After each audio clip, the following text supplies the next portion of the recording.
Today we are with the Bhagavad Gita, chapter 6, called Atma Samyamana Yogam. In some textbooks, it is called Dhyana Yogam. Mostly Chinmaya based textbooks, or most famous is such books in which it is called Dhyana Yoga, yoga of meditation. See, there itself there is a contradiction. As I generally keep discussing, meditation is the eighth step of samadhi as described by Ashtanga Yoga principle. But if you look at Bhagavad Gita, which follows the Ashtanga Yoga, 8 steps. Yoga is Yama, Niyama, Asana, Pranayama, Pratyahara, Dharana, Dhyana, Samadhi. This cannot be a Samadhi Yoga. So the Western translation of Samadhi in this context of Bhagavad Gita is called Dhyanam. So it becomes acceptable to me. But here, it is not meditation.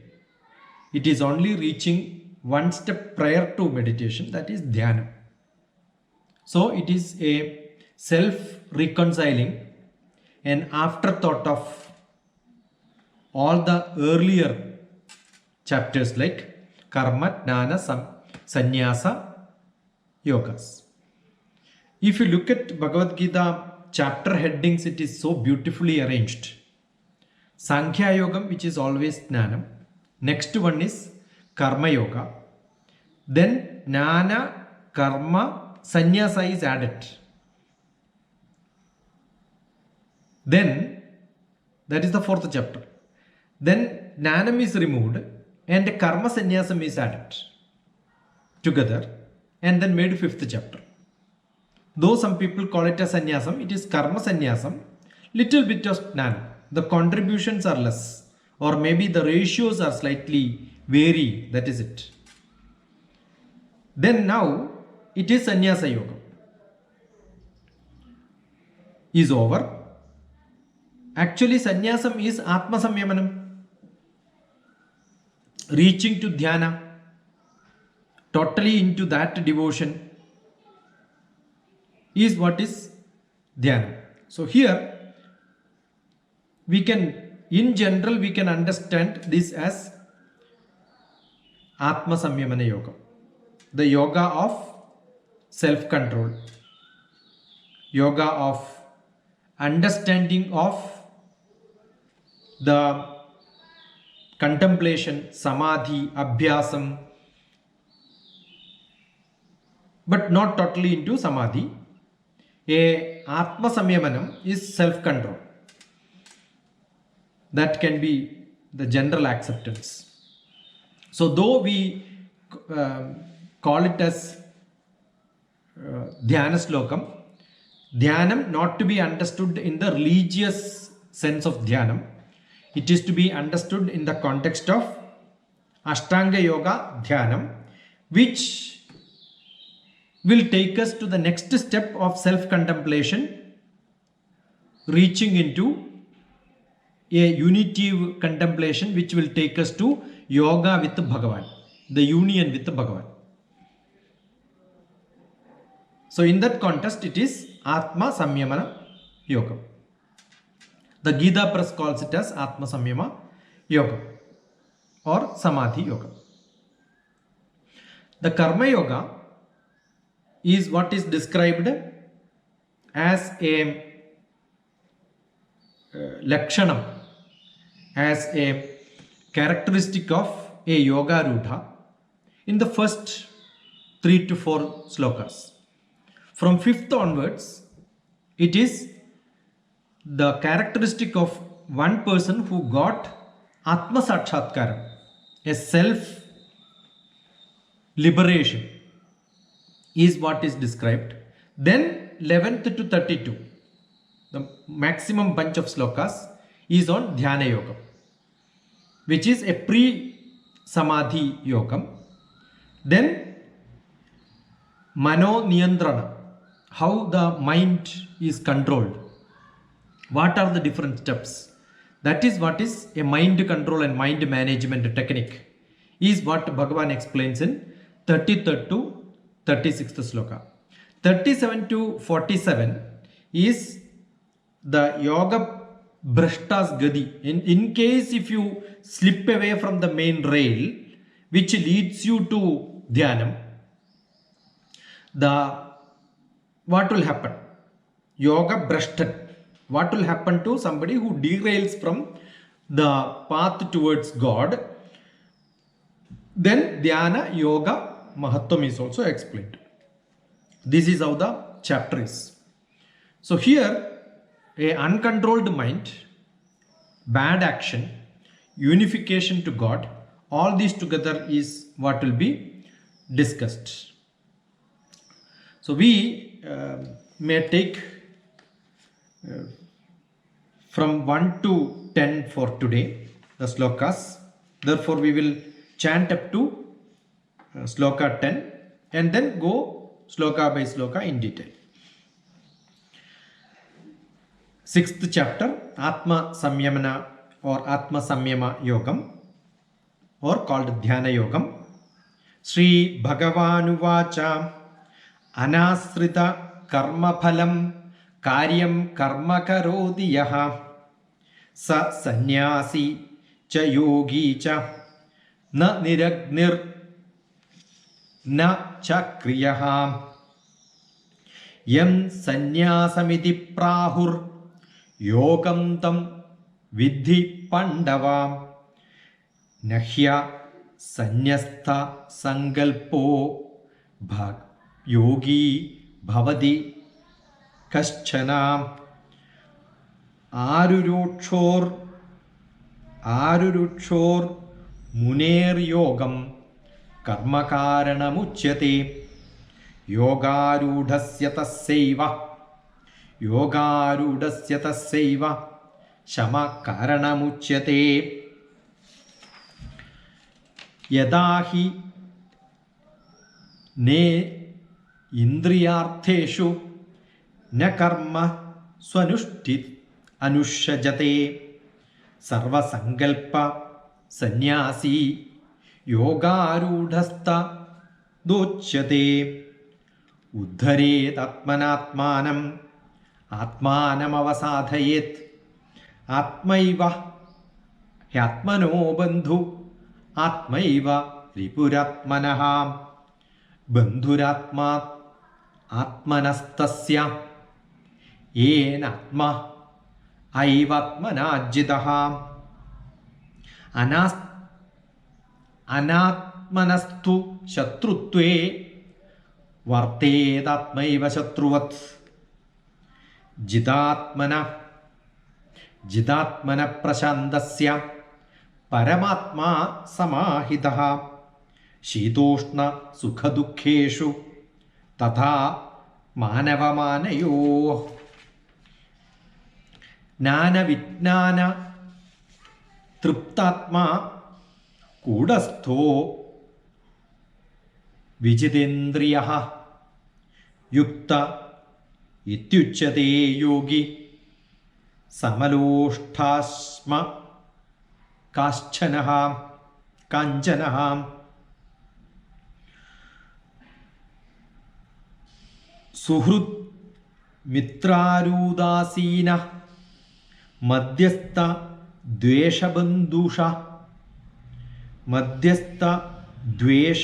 Bandhusha Sadhushvapi Cha Papeshu Samabuddhir Vishishyate Yogi Yunjita Satatam Atmanam Rahasi Stitaha Ekagi Yatachittatma Nirashira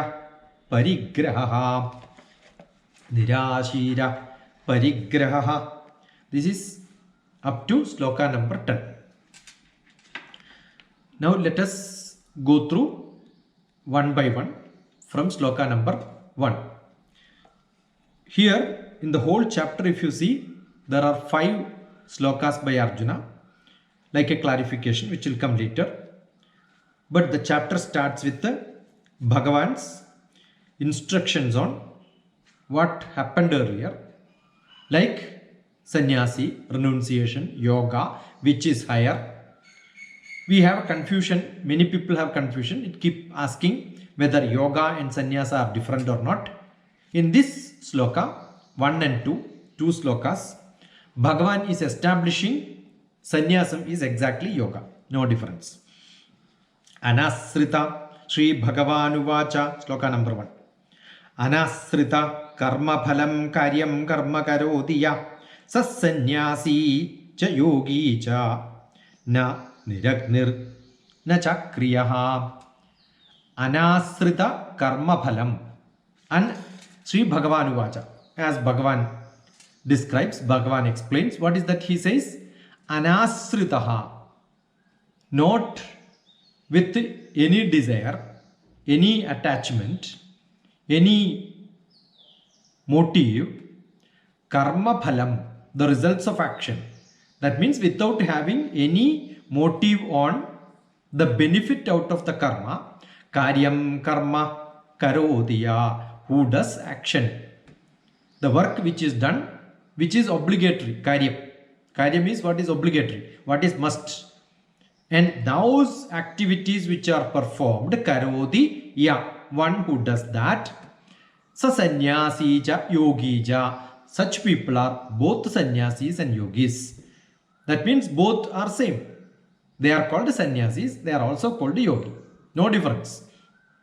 Na niragnirna chakriyaha, not na niragnir, not without any fire, not without as a ritual, not without ritualistically, chakriyaha, also without any definite activity which can be called, without activity which is a transition, a movement. Chakriyam means which is like a chakra, keep on repeating the same thing, not a ritualistic activity. That is what it means. Niragnirna chakriyaha, no agni, no chakriyaha, no ritualistic activity.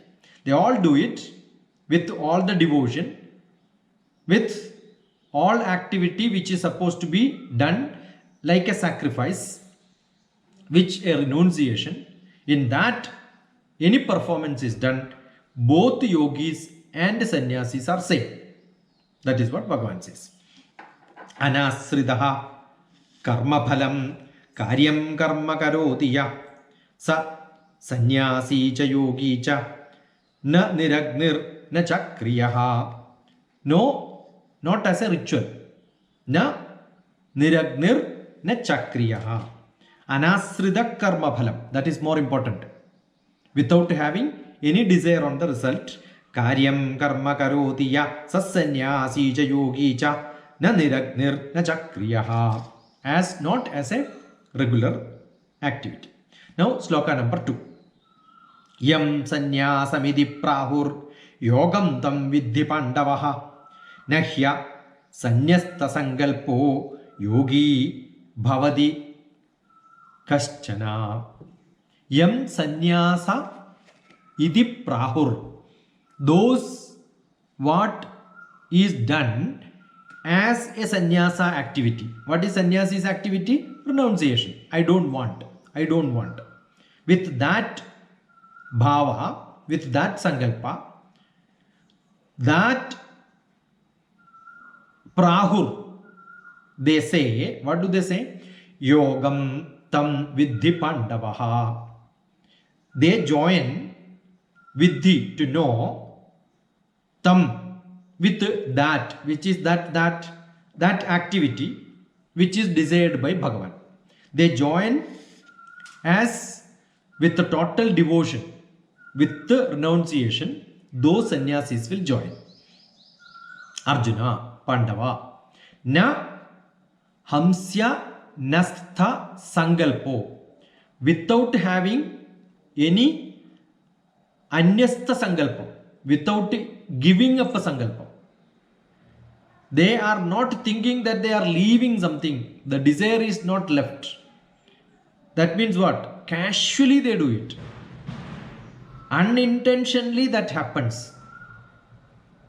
Even renunciation itself is not done intentionally. That means it is so casual, it is so normal, it cannot be called as something which great thing which they are doing.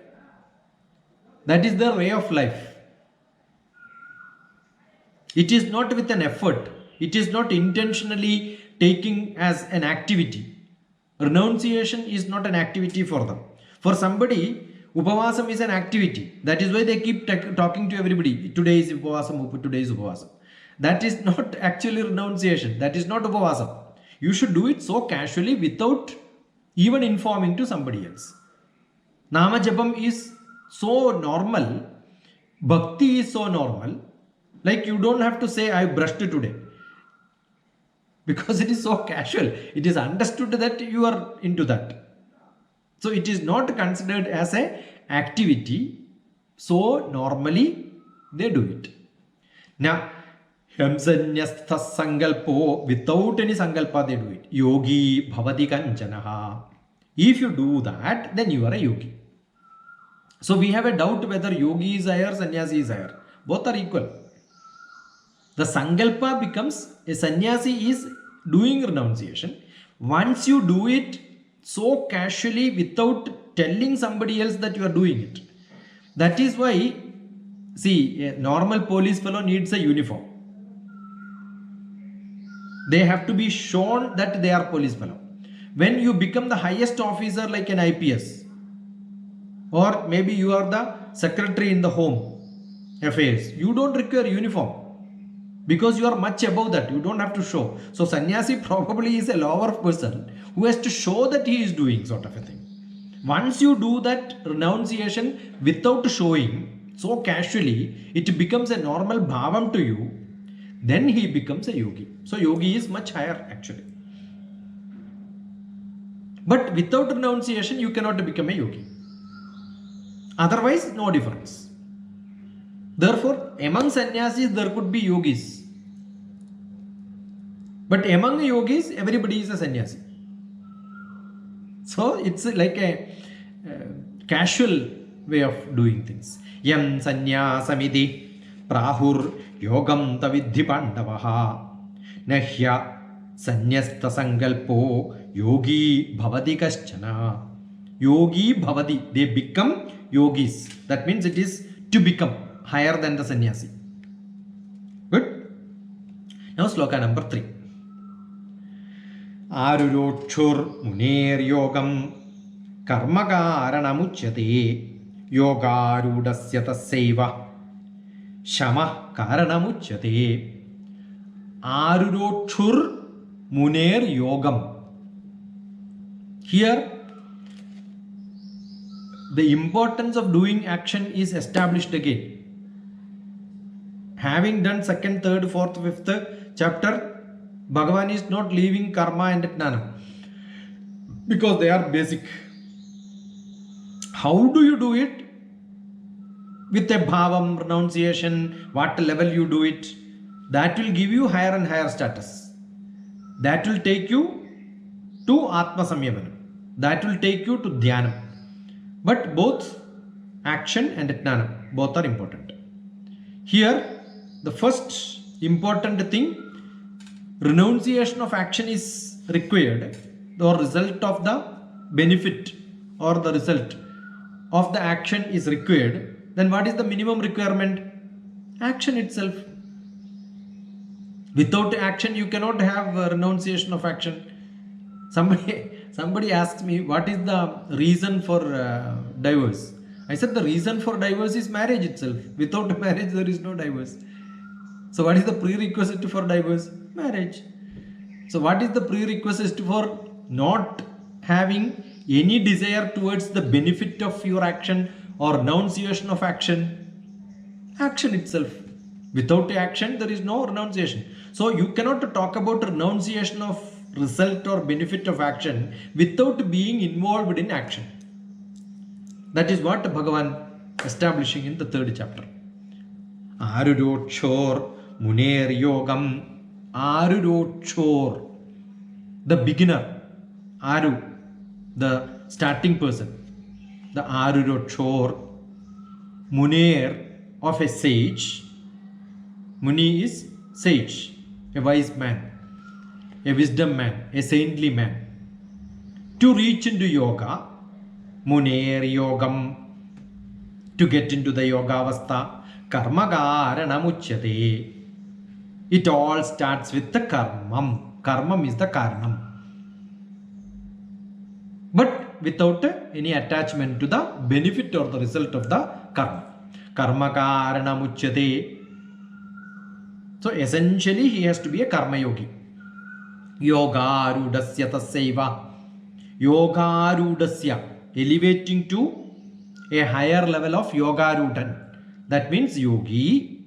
Tasaiva, certainly he becomes eligible.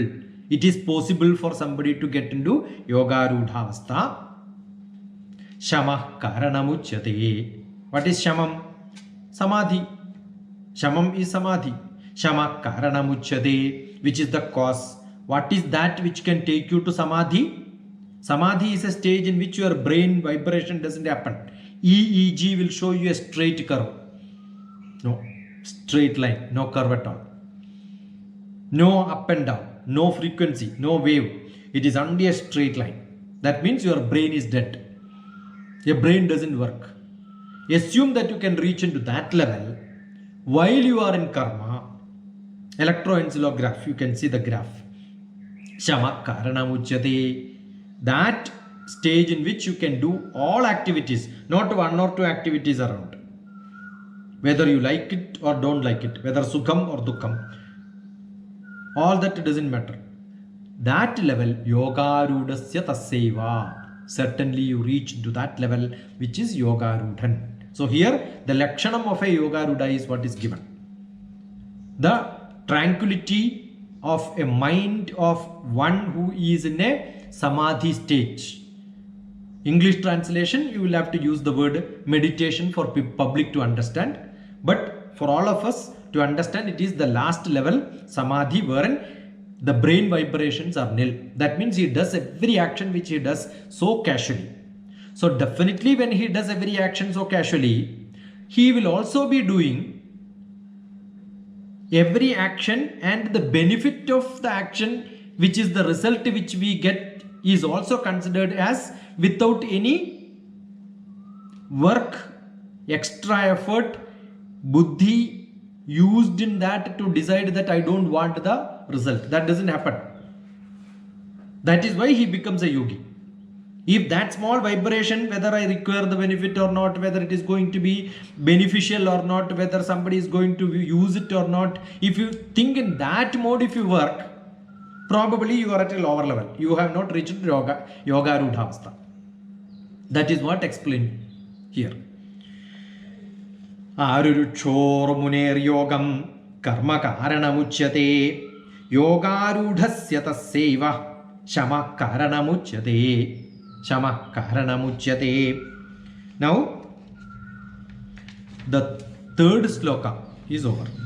Now we are getting deep and deeper inside the Dhyana Yoga, Atma Samyamana Yoga, which is actually to understand how do you get into that state where you does every job so casually, not even putting your manas for expecting the benefit or the result of the action.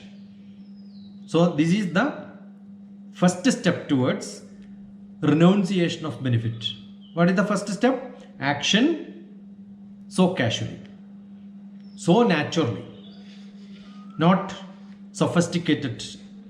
It has to happen like a flow. The Atma is what is being raised to higher level now. Now here the yoga will take our Atma to the highest level. That is what will happen. The yoga chitta vritti nirodha. Chitta vritti nirodha. The manas buddhi will not act. It will become so casual. Now, sloka number 4. Yadahi nendriyartheshu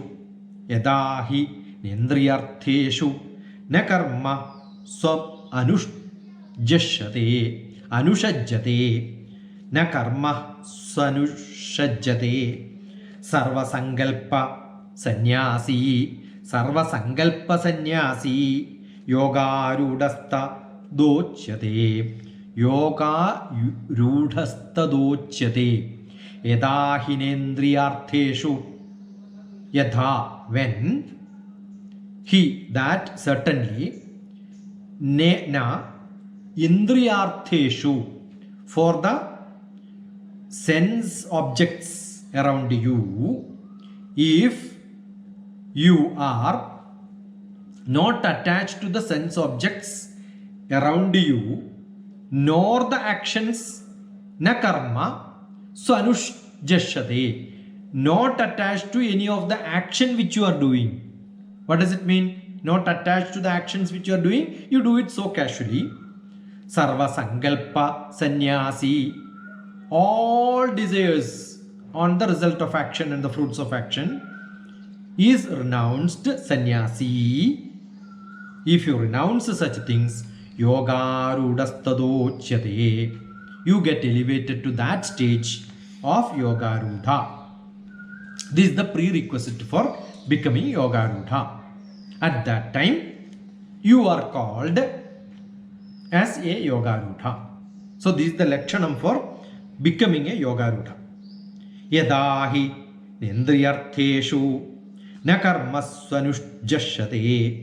anushajyate na karma swanushajyate sarva sankalpa sannyasi yoga rudhastadochyate.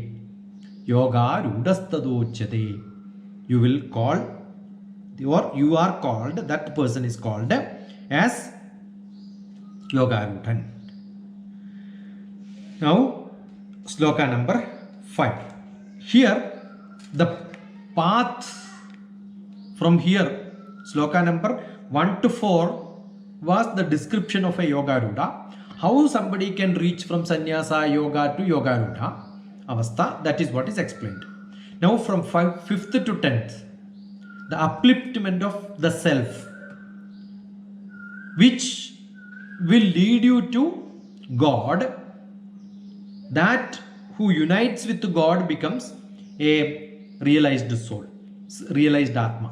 Such Jivatma who reaches there will be the highest. Generally, a person in the Chinmaya's concept, he will talk about body, mind and Atma. BMA, you will see always a board behind Chinmaya Swami to explain BMA. Body, mind and Atma. The man or any human being whose body is having two parts. One is a Dehatma and a Devatma. The human body has got a Devatma which is closer to the Bhagavan, and a body with a mind which thinks always. When you think always, that becomes a Daman. If you don't think, you become an animal. So that is why human is somewhere between a Daman and an animal. If your Dehatma is more active, that means the Jivatma is more active, which is not got into such a yogi level, such a elevated level, which is not following the path of God, renunciation, then you are either an animal or a Daman. When your Dehatma changes into Devatma, get into a higher level, that is what makes you to the real, a tuned Atma which can hear the sound of God. That is what is essential. So otherwise the body itself is in the not rajasic, it is tamasic. But then you have to raise that activity which you are doing from the rajasic activity to a sattvic activity. In the Gunatraya Vibhaga Yogam that will come in detail. Then all actions which we do becomes an action with a yoga rudha avastha. That avastha will get the tuning of Bhagavan. Therefore our Atma will become a Devatma. That is what makes us closer to Bhagavan. So what is to be done? We have to uplift ourselves. Whose effort? On effort. That is an attitude. That is what Bhagavan will explain from 5th to up to 10th. That is a bunch of sloka in which how do you realize yourself and raise yourself, uplift yourself to reach to the God realization status. That is what Bhagavan says. So what is the method here? The path of dynamic action, renunciation for a liberated mind. What is that? Uddharet atmanatmanam atmanam avasadhayet atmaiva hyatmano bandhu atmaiva ripuratmanaha. Who is the enemy for you? Yourself. Who is the friend of you? Yourself. What is to be done? Raise yourself so that you will reach into that level where you will realize that your enemy is you. You will realize that your friend is you. Uddharet atmanatmanam. Elevate your Atma. Earlier we said you have to elevate to Devatma level. Uddharet atmanatmanam. Self. Atmanam is self. Uddharet. Lift it up. Na atmanam avasadhayet. The Atma, the self, has to be lifted up. Don't degrade it. There is a possibility that it will get degraded. Don't allow it to degrade it. Atmaiva hyatmano bandhu, which is the closest friend of your Atma. Your Atma itself. You only know that what you have done is mistake. That is why sometimes when we want to do something, we do it. Immediately we ourselves will tell, you should not have done it. Who is that you within you who is telling you that you should not have done it? Or who is that you within you who says what you have done is perfectly alright? It's beautiful. Both are inside you. Your own enemy is inside you. Your own critic is inside you. Your own judge is inside you. Your own administrator is also inside you. Your own legislation is also inside you. You make your own legislation saying that this is best for people. This is what is to be done. So your enemy, your friend, everyone is within you. Atmaiva atmano bandhu. Atmaiva ripuratmanaha. Bandhu is friend. Ripu is enemy. Atmaiva ripuratmanaha. The self itself is the enemy for the self. Self itself is the friend for the self.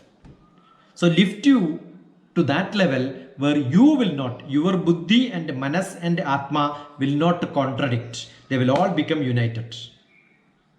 Most of the conflict is not within to the external. The conflict is within the self. The buddhi and the manas and the atma gets conflict. Atma is like a judge, he will not involve. But he will take part sometime and say what you have done is correct. Sometime he will say what you have done is not correct. So we will start analyzing. Have I listened to my buddhi or manas? Buddhi or manas? Which is that which controlled me? Then sometime we get an answer that buddhi is what controlled. Logically I thought and then it went wrong. Yeah. How does it happen? I got a news that somebody got an accident and I have to go and then attend him. Immediately my buddhi says I should not have gone. Then what will happen?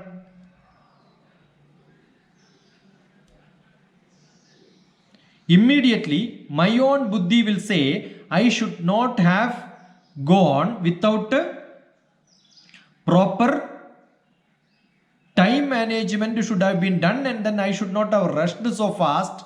I should have taken time to think whether it is correct to go now or later.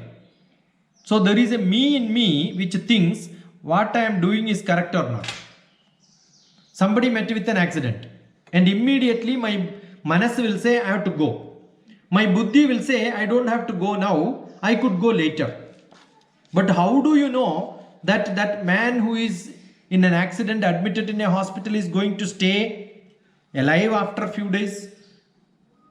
But then you will start thinking, yo, I should have gone, why did I not go?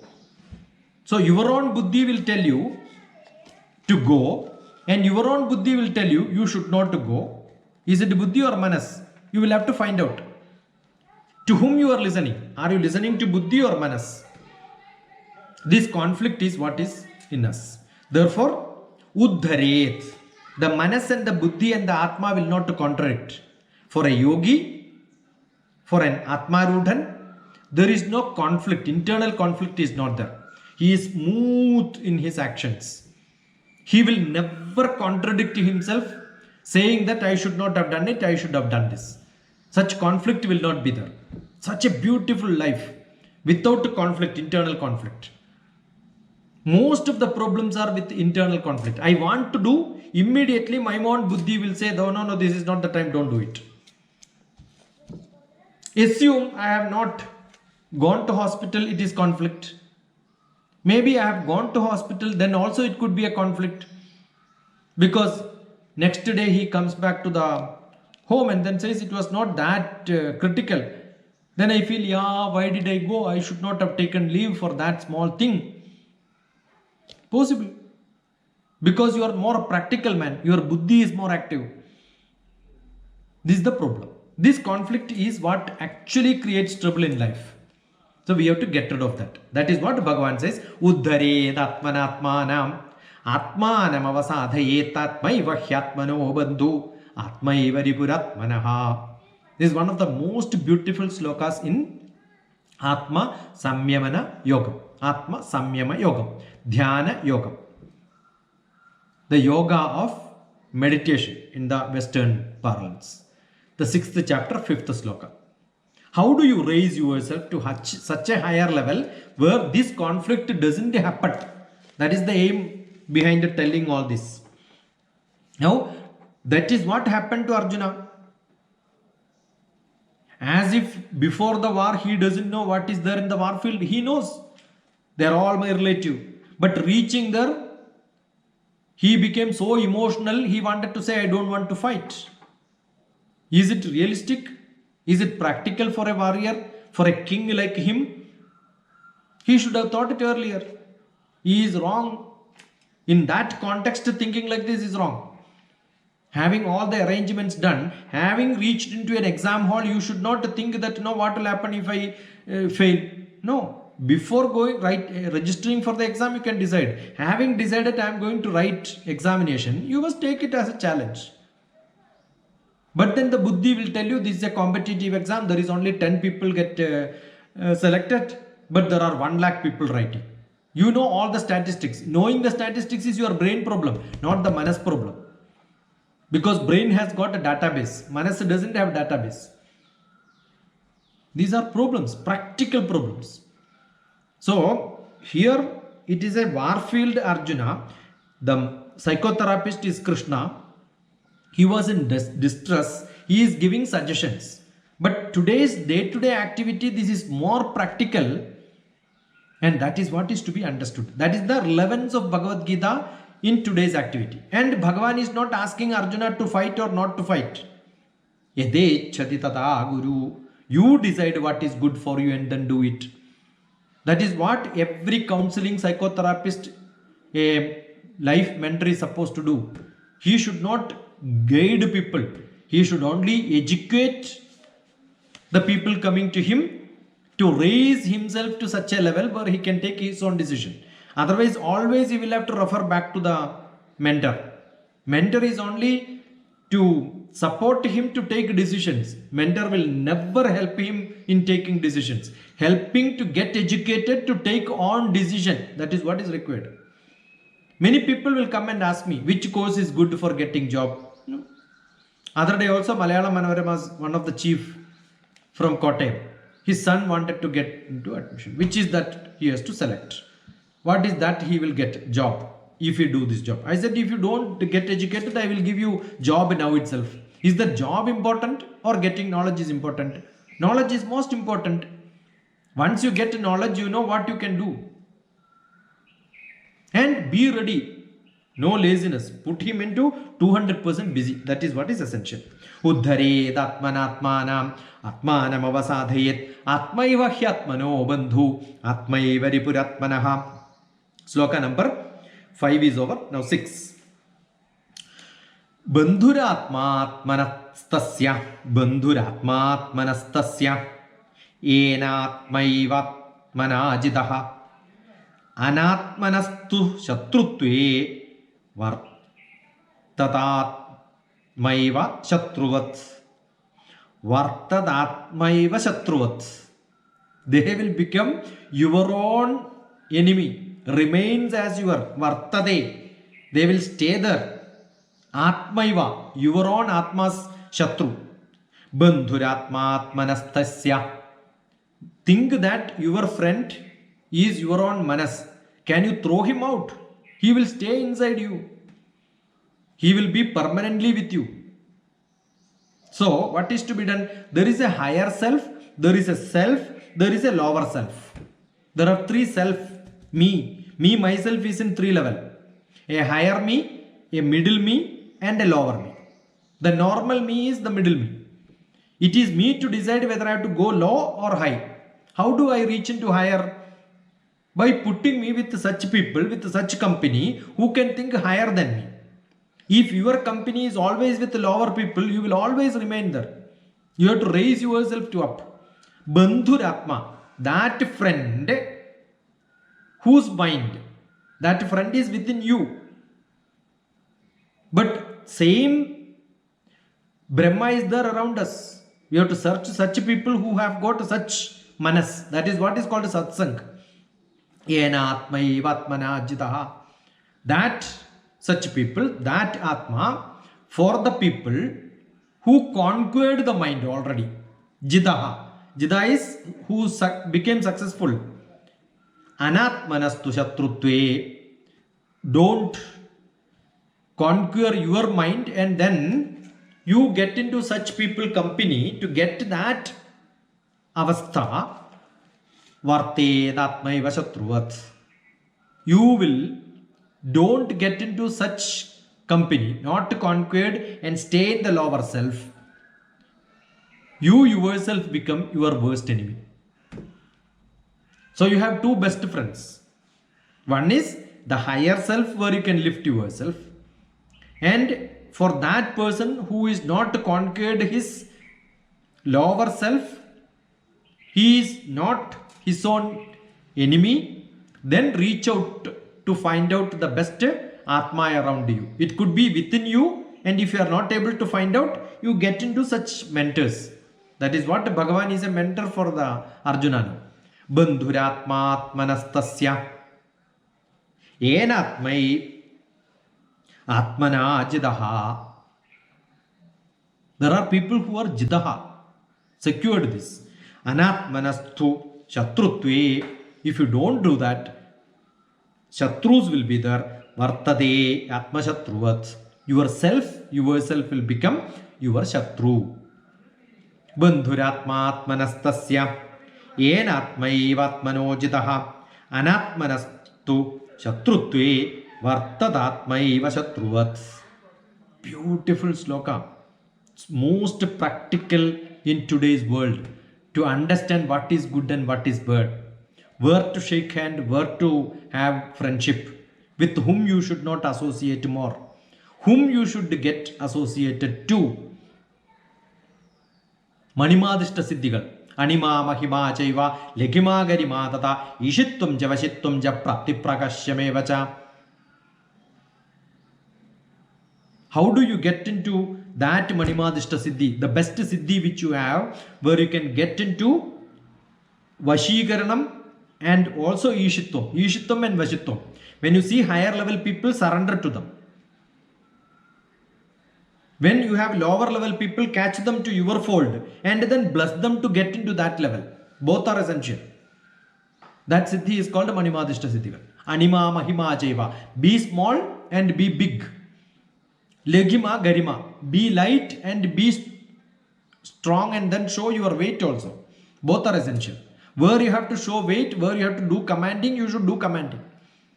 Where you should get commands, listen to somebody's order, you must be that also. Both you must know how to play. These ability is called Manimadishta Siddhika. That is essential. Otherwise, you will not be able to get into leadership. Where to learn, where to teach, both has to be understood. Without learning, you start teaching. Without learning, you start teaching. It's no problem. It can be to lower people. But don't try to teach higher fellows. When you meet higher fellows, what is to be done? Learn from them. That is what Vivekananda and Ramakrishna did. Raised to that level of understanding. Bandhuratma atmanastasya yenatmaivatmana jitaha anatmanastu shatrutve vartatatmaiva shatruvat. So that you can raise your lower self to self and then to the higher self. Jitatmana prashandasya. Next, 7th sloka. Jitatmana prashandasya paramatma samahita shitoshna sukha dukkheshu tadha manava manayoha. Jidatmana prashandasya. Jidatmana, those who conquered one's own mind, and then jit. Jit is to secure success. Such people, prashandasya, they are peaceful. If you reach into that higher self, yoga rudam, yoga avastha, renunciation stage, where you realize God, prashandasya, you are peaceful. Paramatma samahidaha. Paramatma, you reach into Paramatma level. Who is Paramatma? Bhagavan himself. You yourself can become God. You reach into the God. That is why we call Ramana Maharshi or Shankaracharya as Bhagavan Bhagavan. Because they have reached to that Paramatma level. Samahidaha. They not just reach for once in a while. Permanent. Samahidam. Paramatma samahidaha. Once you reach there, you stay there. You never come down. Shidoshna sukha dukkheshu. For such people, Shitam, Ushnam, Sugam, Dukkham, everything, Tatha, Manopamanaya. That has no effect at all.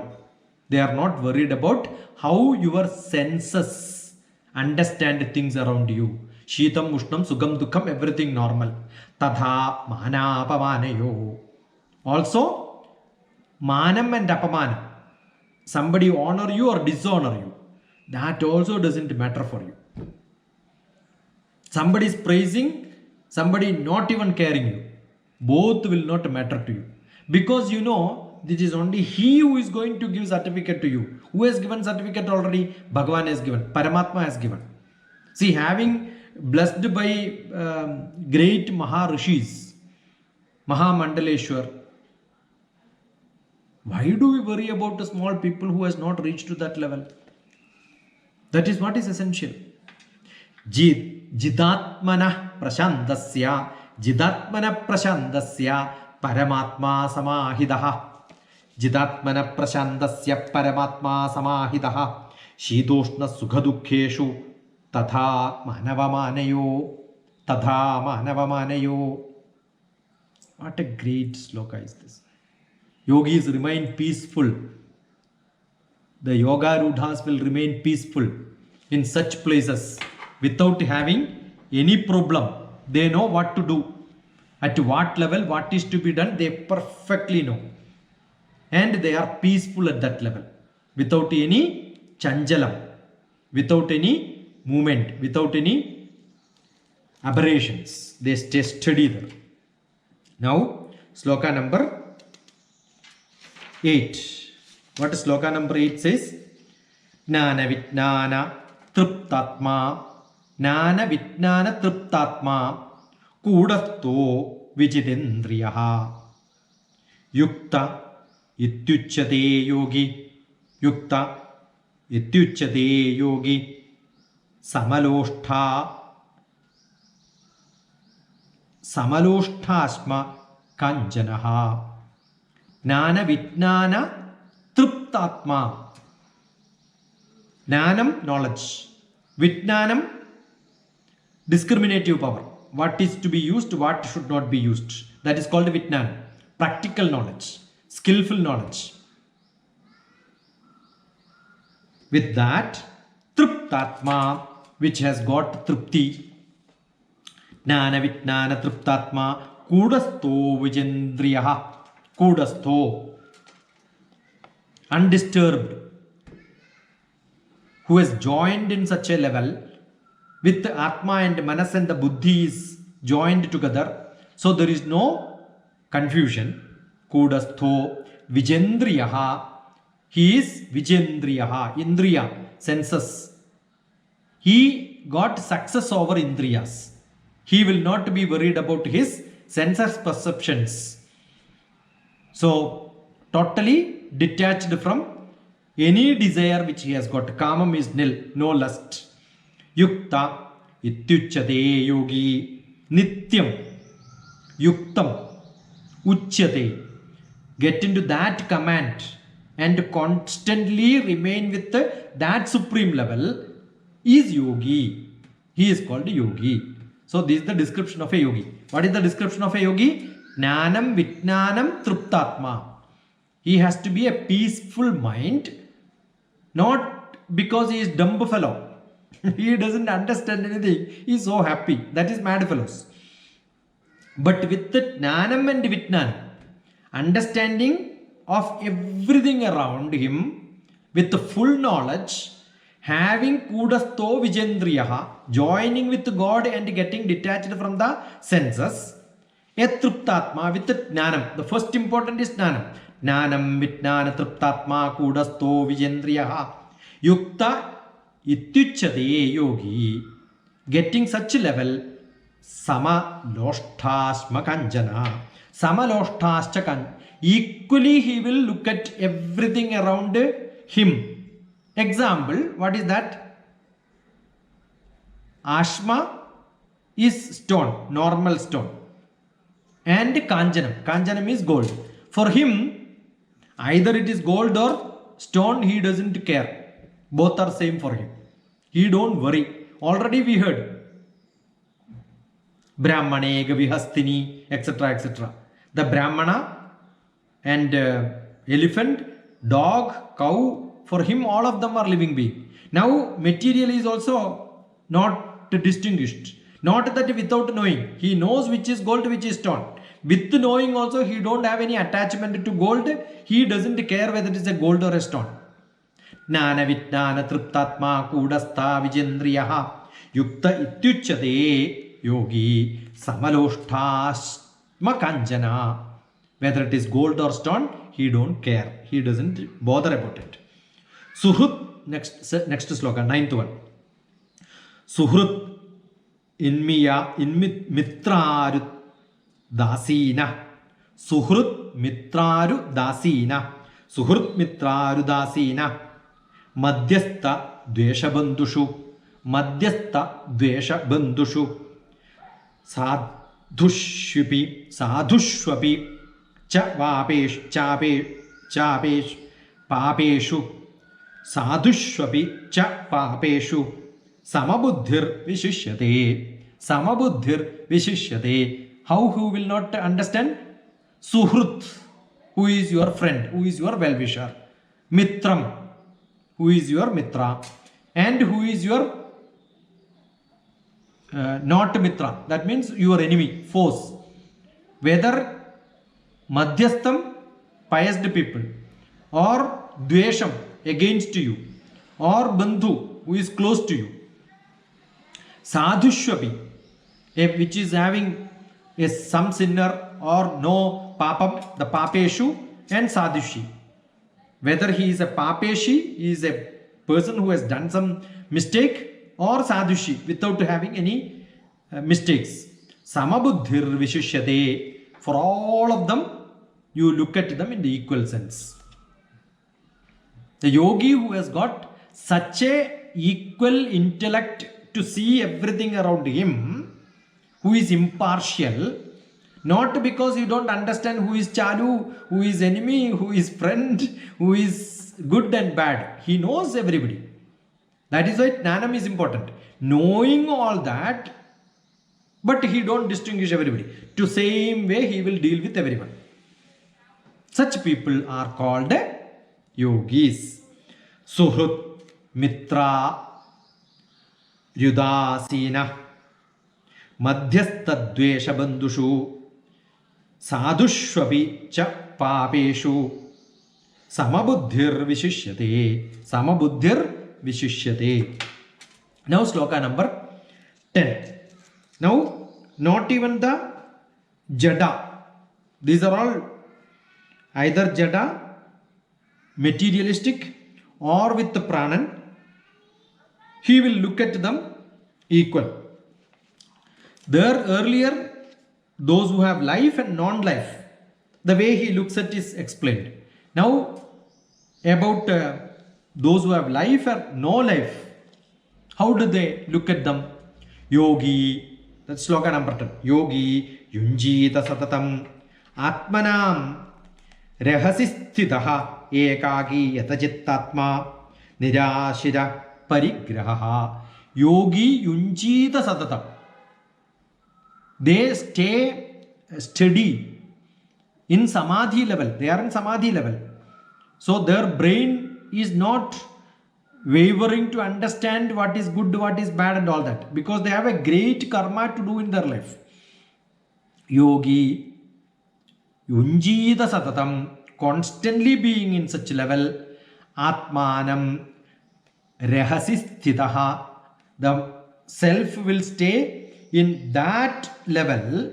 Rahasi sthidaha, they stay in that secret alone. That secret means not hiding. They stay alone in solitude without exposing to somebody else. That is what it means. The self-secret private place, they stay within.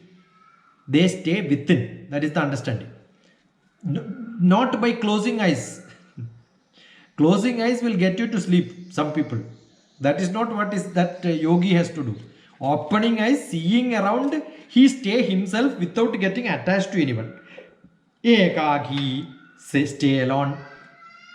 Yatachittatma, therefore the mind is controlled. That is what it means. Yatachittatma, the manas is steady. No vibrations. Nirashira parigraha, free from all the asha. Nirashi. Asha is desire. Nirasha is no desire. Nirashira parigraha, stay in that level with that possession with the full enjoyment. Nirasha is not having enjoyment. Nirasha is without desire with full enjoyment. And that state of a yogi, where he reside inside, self secluded, alone, privately, secret place, getting rid of all the desires, he stay inside and he is the Yogaruda. He is the yogi. Much higher than the sannyasi level. With the jnanam, with the vijnanam. That is more important. Yogi yunjita satatam, yogi yunjita satatam, atmanam rahasistitaha, ekagi yatachittatma, nirashira parigraha. Nirashira parigraha. Now, this is up to sloka 10. Having done up to sloka 10, which describes who is a yogi, who is a yogaruda, how is that sannyasi and yoga are different, how is that God realization happens, and then how such person will look at what is around him, how he looks at the self, raising to the higher self from the lower self, what is his association with the people around who are in the higher self, already realized people.